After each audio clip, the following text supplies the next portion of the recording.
I just caught a tiny little clip of Ben Shapiro until today, where I sat down and I watched the entire speech because I wanted to see for myself before I say anything or make any judgments.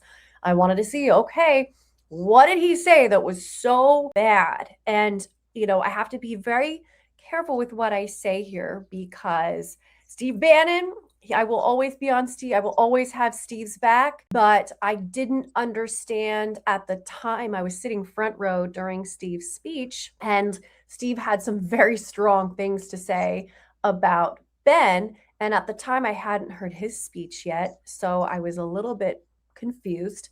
And today I sat down and I watched Ben's speech. And honestly, a lot of what he said, a lot of people are thinking, and I didn't think it was so bad until he did bring up Steve. I really don't think he should have because it kind of didn't really fall in line with, in my opinion, with what he was talking about.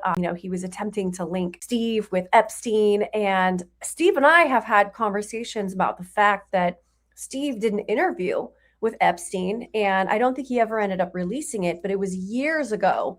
He did an interview with him, and I don't want to say it was just an innocent interview because I don't know exactly what they talked about, but Steve is a media guy, and Epstein's always been a hot topic in the news for decades, and so to me, it's not that odd that Steve Bannon at some point would interview Jeffrey Epstein.